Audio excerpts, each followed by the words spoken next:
வணக்கம், நான் உங்கள் இன்பராஜ்.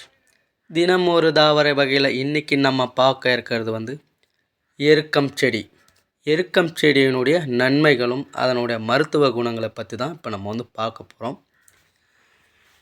எருக்கம் செடி பல வகையான மருத்துவ குணங்களை நிறைந்தது. அதில் ஒன்று தான் இந்த முத்தன மலராத மொட்டை எடுத்து வெற்றிலை மிளகு வைத்து சாப்பிடுவதன் மூலம் சளி, இருமல், ஆஸ்மா போன்ற நோய்கள் குணமடையும்.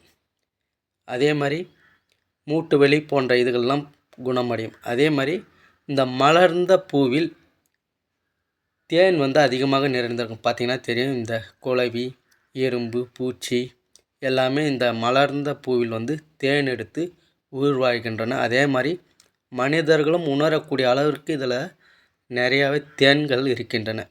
அதுக்கப்புறம் இந்த பழுத்த இலையை பயன்படுத்தி கால் பாதம் வலி, அந்த கால் வெடிப்புகளை போன்றவற்றை குணமடைய பயன்படுத்துகிறார்கள். செங்கல்லை சுட வைத்து அதில் இந்த இலையை மேல் வைத்து பாதத்தை வைத்து மிதிப்பதன் மூலம் பாதவலி குணமடையும். அதே மாதிரி இந்த எருக்கம் பால் கிருமி நாசினியாகவும்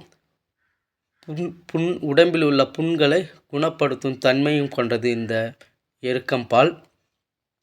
இந்த எருக்கம்பாலை பயன்படுத்தி எலும்பு முறிவுகளுக்கு கட்டுப்போட பயன்படுத்தப்படுகிறது. அதே மாதிரி இந்த தண்டோட நாரை எடுத்து குழந்தைகளுக்கு அரிநான் கயிறு, அதாவது பிறந்த 3 மாத குழந்தைகளுக்கு அரிநான் கயிறு செய்து போடுவதன் மூலம் குழந்தைகளை தீய சக்திகள் அண்டாது என்பதும் ஒரு ஐதீகம் இருக்கிறது. வீடியோ பிடித்திருந்தால் லைக் பண்ணுங்கள், ஷேர் பண்ணுங்கள், சப்ஸ்கிரைப் பண்ணுங்கள்.